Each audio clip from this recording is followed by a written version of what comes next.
Merci Madame Piot pour avoir porté la voix des femmes et pour avoir porté également la voix de la région, bien sûr. Vous voyez un petit dessin qui s'affiche, là, une petite animation en caricature.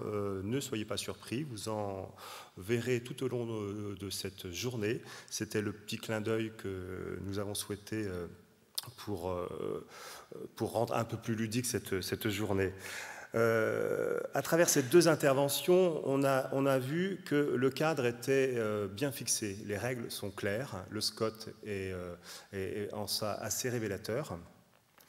Une fois qu'on a fixé le cadre, un bon bâtisseur que vous êtes, que nous sommes, enfin que vous êtes surtout, je vous propose d'attaquer par les fondations, à savoir un état des lieux du marché du logement en France et ses acteurs.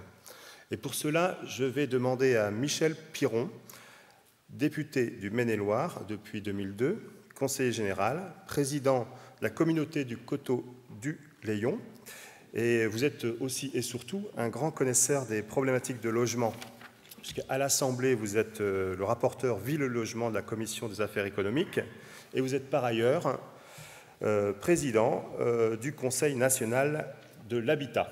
Alors c'est au titre de toutes ces fonctions que vous avez bien voulu dresser pour nous un état des lieux. On vous écoute.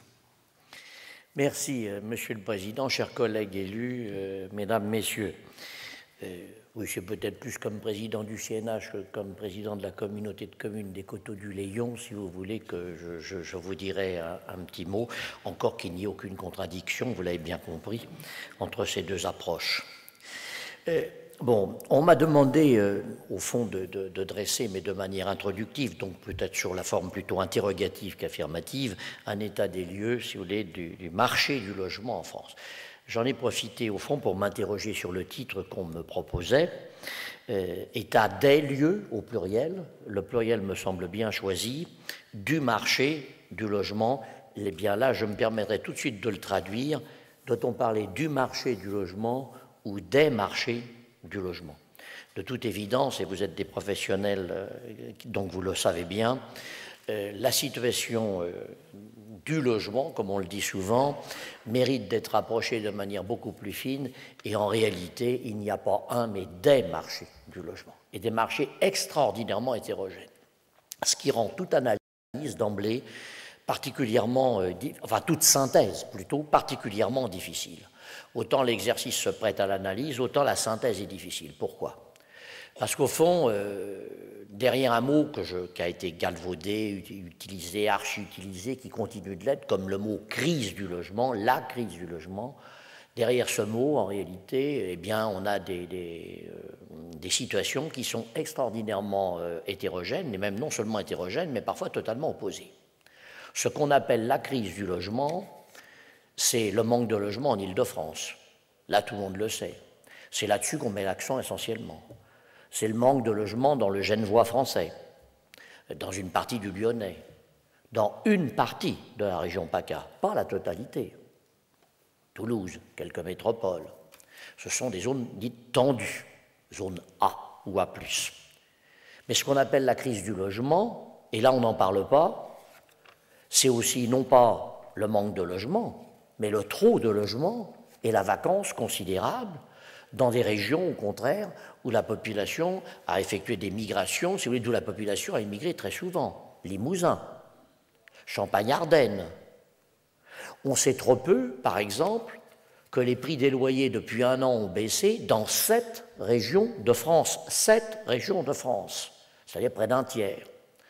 En d'autres termes, c'est cette situation d'abord très hétérogène qu'il faut prendre en compte pour se dire qu'il n'y aura pas de réponse uniforme, surtout pas de réponse uniforme, à des situations qui n'ont rien à voir les unes avec les autres et qui sont même parfois totalement antinomiques entre le trop peu de logements ici, dont on parle beaucoup, ou le trop de logements là.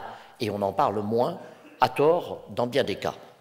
Donc c'est l'ensemble qu'il faut appréhender, me semble-t-il.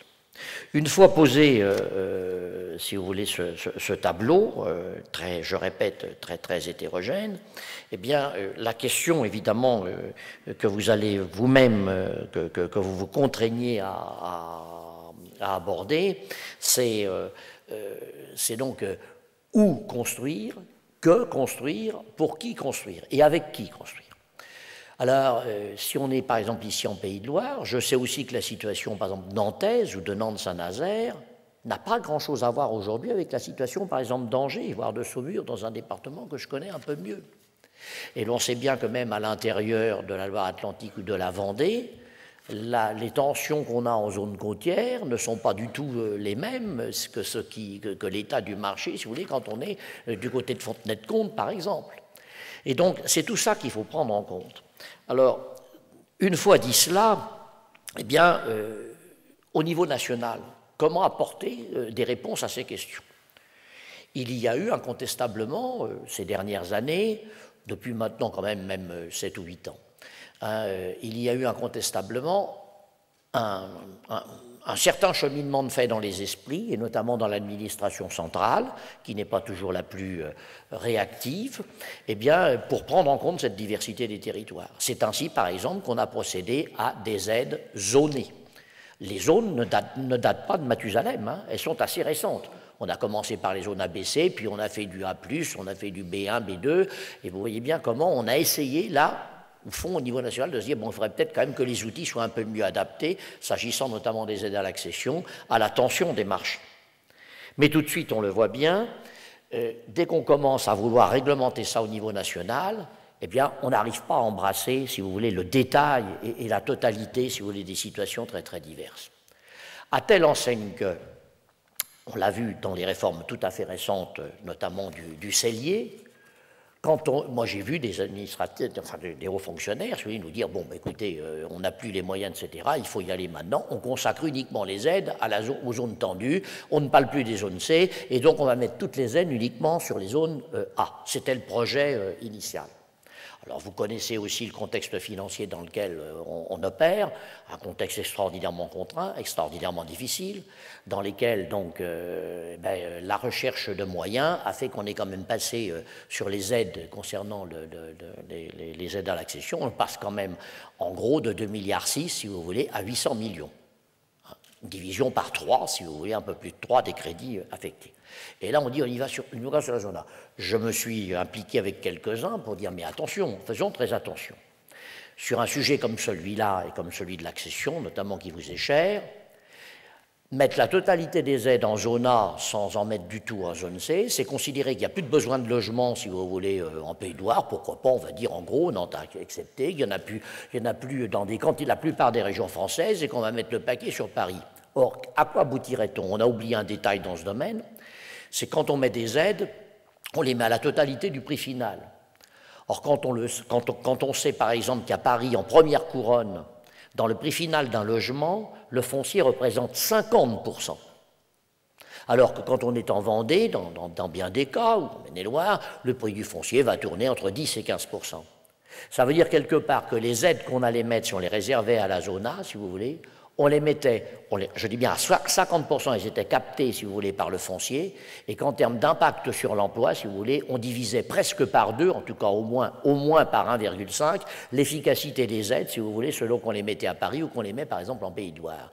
Ça méritait quand même qu'on s'interroge. C'est comme ça qu'on a réussi tout de même à éviter le pire et à maintenir effectivement ces aides, si vous voulez, mais de manière en effet ciblée, hein, avec les conditions de ressources telles qu'elles ont abouti. Alors, j'ai pris cet exemple pour vous dire aussi que dans ce paysage extraordinairement divers, où on a un déficit de logement ici et pas forcément là, eh bien, nous sommes ici interrogés par plusieurs questions.